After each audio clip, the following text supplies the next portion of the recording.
How are you guys doing today? My name is Crider. I make daily personal finance, entrepreneurship, social media, business model, and credit card related videos here on YouTube. Today we're talking about is the best side hustle to start in 2018, as you can tell. So let's just hop right into the video. So first of all, what is a side hustle? If you guys aren't familiar with the term, a side hustle is basically just something that you can do on your own time. So you basically have the freedom to do this whenever you want, and it's a way for you to make some extra income on the side. It's very good for college students, especially in high school students who might have a busy schedule, might not have time for that, or have the sort of time blocks necessary for a full like part-time job at some kind of like gas station or restaurant or whatever. But they still want to make some extra income because, you know, the cost of living is rising, the cost of education is ridiculous. So a side hustle is a really good way to do that. And in my opinion, a side hustle should be something that you genuinely enjoy, guys. I think a side hustle should really be something that you get fulfillment out of. It shouldn't just be something that gives you some extra money every single week, month, year, whatever. So that's my criteria for a side hustle. So I thought I'd just lay that out right off the bat. First of all, do I have any side hustles? I got a bunch. A couple of the notable ones here. Instagram, I've got about a 250,000 follower network at the moment. One of the accounts that I am growing from scratch with a business partner of mine is Successful Founders. I've got Successful Facts, which is the account for the 0 to 100,000 followers series here on YouTube. If you guys aren't familiar with that, be sure to check that out. Link in the description below. I've got this YouTube channel. Obviously, that's a side hustle. Just got to a point where I can start to monetize via ad revenue, but I'd already been monetizing a bit via affiliate links, via doing some other kind of work. So I'm getting that to a more scalable point. And then podcasting as well. I've got the podcast Young Smart Money. If you guys haven't checked that out yet, it's on Spotify, iTunes. Just going to shamelessly plug myself right here. But I haven't made any money from that. I don't really plan on monetizing that in the near future. It's mostly just a way to provide more value to people and really put more content out there. But that is another side hustle that I have going on. And again, in my opinion, I guess there's a bit of a fine line for me between side hustle and hobby, just because I feel like hobbies can really easily be scaled into side hustles. Like honestly, if you have a hobby with detailing cars or whatever and just like doing it for fun, like you could easily scale that into a business. If you have a hobby of just like fixing random stuff in your house or taking stuff apart and putting it back together, you could make a YouTube channel. You could do that for other people. So for me, a hobby and a side hustle are very, very closely intertwined, and they can very much complement and really like morph into one another. So what makes a good side hustle for me? It should be scalable, okay? And what I mean by scalable is that essentially you're not limited by just yourself, okay? So with my YouTube channel or my podcast, I could potentially bring on guests or bring on people to help me edit the videos and just help me produce more content, because like inherently I am the bottleneck the way I have it set up, but with a good side hustle, you can really scale it and you don't have to be the bottleneck. Like things can keep progressing without you having to be involved with everything. Additionally, gaining more than just money. So that comes back to something that you actually enjoy. So this should be something that you actually are passionate about, something that you are very, very, that you just enjoy doing, because you want to get more than money out of it, because at the beginning, you're not going to be making much money, like from a YouTube channel or a podcast or most of these things, besides the main one that we're going to be talking about. But besides that one, most of the things you aren't going to be making money from the get. It's going to take a while for you to get this thing up and running, up and off the ground, especially like, you know, YouTube channels, podcasts, like it takes time to get traction behind those. Like I've been making YouTube videos for, I don't know what, like 10 months, probably close to 10 months now, 9 or 10 months. And I haven't really made much money at all. I maybe made like a little over $100 from this YouTube channel, which again, like it takes a while. So it has to be something you actually care about, that you're actually passionate about. And ideally, it should bring you closer to your goals and aspirations, because like you want to be moving towards that goal that you have for yourself, or the things that you're passionate about. You want to keep moving forward on those things. So I think a side hustle can be a great way to do that and also make some money on the side. Now, what are some good side hustles for 2018? These aren't the best, but some good ones are, again, a YouTube channel, because you can really do whatever you want on a YouTube channel. You can really make that about whatever. It could just be like a vlog of yourself. It could be talking about what you love to talk about. It could be, I don't know, you could do book reviews. You could do any kind of reviews. There's just so many things you do with the YouTube channel that it's a great side hustle. It's not the best, but it's a great one for 2018. Also, tutoring and coaching is very good as well, especially if you have a specific skill or if you're a good people person. Like you can make a very decent amount of money, whether that be academic or otherwise. Like if you were tutoring in math, you could probably charge at least $30 an hour just tutoring like high school higher level math. And that's pretty decent money right there for a high school or college student. Coaching, what I was thinking there is more along the lines of online business models and stuff like that. Really just anything more on the monetary side instead of the academic side. So that's what I was thinking with coaching. And that's I mean, I've been doing a bit of that. I don't really, I'm mostly just doing it to give people more one-on-one interaction with me. I'm not trying to make a lot of money off of it. The ones that I do are very, very inexpensive. But yeah, so I've been doing a bit of that. It's a pretty nice side hustle. It's a good way to make a couple extra dollars and really provide some extra value for people. And then selling information. So I'm gonna get into this pretty quickly. Not pretty quickly, but in the near future, I'm gonna start doing more of this and information products. I think I plan on releasing an information product sometime in the next probably 3 to 6 months. Which can be another good side hustle. I obviously haven't had any direct experience with it though, so I'm not going to talk too much on that. But the main downside with all of these is they take a while to establish them and to build up enough of an audience or enough of rapport to actually get them into some serious income. I mean, with a YouTube channel, again, you got to make videos, consistent quality videos for a long time before you can even start to really monetize those effectively. Tutoring and coaching, you sort of have to build up your resume, got to get people to trust you, got to get your name on their radar. And then with selling information, again, you really have to build up your repertoire there. I mean, your rapport to really get, information products being courses or ebooks. You really have to build yourself up enough to a level where people are willing to actually pay you the money to buy these things from you, because you're not just going to buy a course from something that you never heard of before. If somebody just comes up off the street, tries to sell you a course, like you need to build some trust and relationship with them before you are going to be willing to actually buy that from them, because usually these are pretty high ticket items as well. So the best side hustle for 2018, in my opinion, this is what I am doing right now. It is, I started off becoming a VA and then I transitioned into starting a SMMA. So let's get into what both of those things mean and why they are, in my opinion, just way, way, way past all of these things that we just mentioned. So when I say VA, a lot of people are like, what does that even mean? What are you talking about? Are you talking about being like a veterinary assistant? Like, what even is this?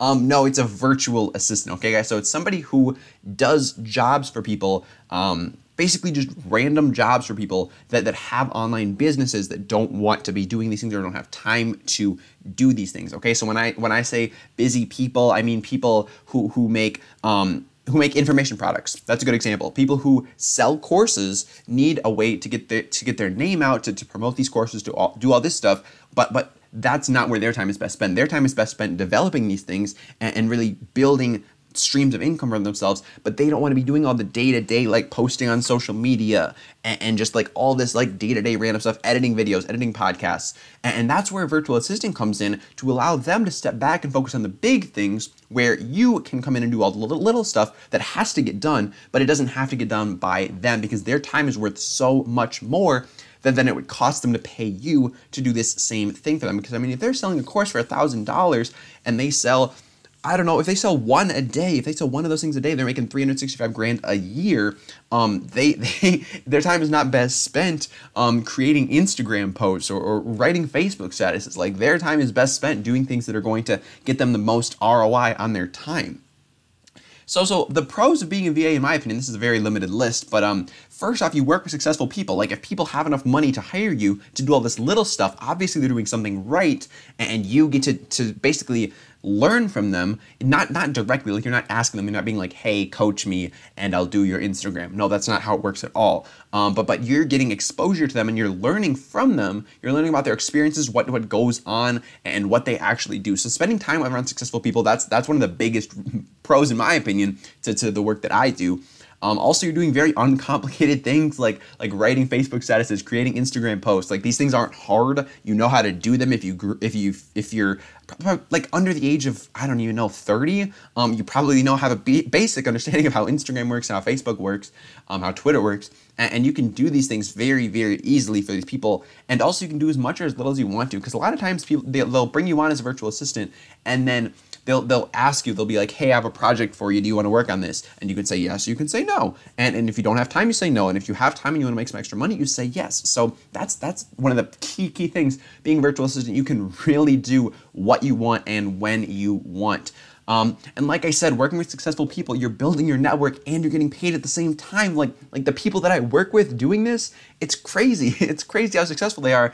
And the fact that I get to talk with them, that we have an open line of communication, and they'll just like call me up and tell me about like what their issues are or how their day is going. Like that's just wild. Like these are people who I've been watching on YouTube for years. And the fact that that we're actually like talking, it still blows my mind. Like we've been doing business for like 2, maybe even 3 months now, but it still just blows my mind, like talking to these people and getting to know them and seeing what actually goes on in their life and what goes on backstage too. Like I really had no idea what went into a successful YouTube channel, and I'm still really learning that and what goes into selling successful information products, and I'm still really learning that, but I'm getting a great exposure to it through this work that I'm doing as a VA, and you're learning how to follow in their footsteps. So a lot of these guys I really look up to and the work that they're doing. So just the fact that I get to follow, ideally, get to see what they've done, hear what they've done right, hear what they've done wrong, and learn from that is super, super, super valuable. Again, uncomplicated things. You're managing social media accounts. That's where I really do focus. And when I said SMMA before, I realized I didn't elaborate on that. By SMMA, I mean social media marketing agency. Social media management agency, rather. A lot of people talk about social media marketing agencies. Ty Lopez really brought these into the spotlight with his like course on them. His whole In My Garage video. But I do social media management because that's a whole lot less complicated. Like, to be completely honest, social media marketing, what you have to do is you have to promote their business, you have to get them more traffic, you have to get them more leads, you have to get them more everything.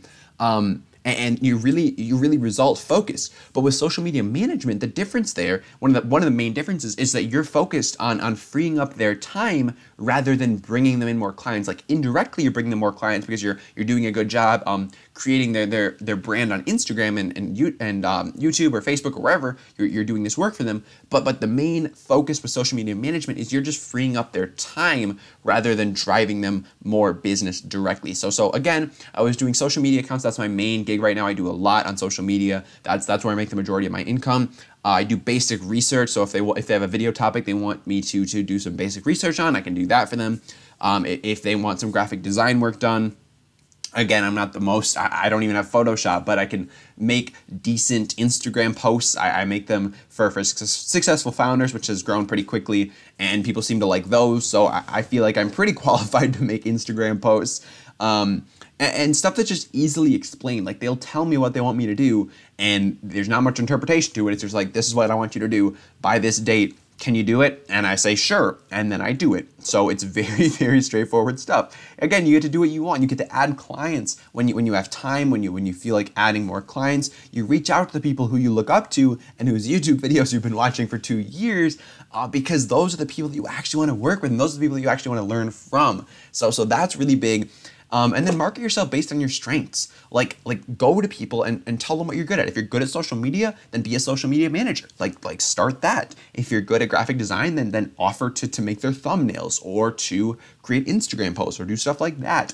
If you're good at, I don't know, editing, if you're good at video editing, then edit their videos, edit their podcasts. Like pick the thing that you're good at and then market yourself based on that. And I didn't mention directly being a VA in the slides, but that's because it's no longer a side hustle for me. Like, it's not my side hustle anymore. It's my main gig. I quit my job as a server to be a VA and to run my social media market management agency full time. Because it was growing so quickly and it was making me more money there than it was at serving. So I was like, what the heck? Why am I still serving when I'm making more money here and I don't have to spend as much time doing it? So I get to work with people, again, that I've looked up to for years. I've been watching these guys' YouTube videos for years, and I made enough to quit my job. I'm hiring my first employee this week, actually, and I'm still in the process of recruiting. So that's a whole nother adventure that I'll definitely make some videos about, just hiring my first, like, actual employee. Like, I've gotten some freelancers to do stuff for me before, but this is my actual, like, first, I'm going to pay you every single week position. So that's ridiculous too. So there's just a lot happening here, but I really, being a VA and starting my own social media marketing agency, management agency, my God, has really just, it's been great. Like, I don't know. It's just been a great opportunity, and I didn't really realize there was so much potential on Instagram and on social media until I actually started this. So Again, just the pros of being a VA: you get to work with successful people, you do simple stuff, and you can do as much or as little as you want to. That was the video, guys. I hope you guys enjoyed it. If you want to find me on Instagram, where I'm streaming this as well, it's at Apple Crider Official. And then again, if you guys have any more questions, I'm going to stick around on Instagram Live for a couple minutes here and answer any of y'all's questions. But thank you guys for sticking around. My name's Apple Crider. I make daily personal finance, entrepreneurship, credit card, and social media business model videos here on YouTube. And I'll catch you guys in the next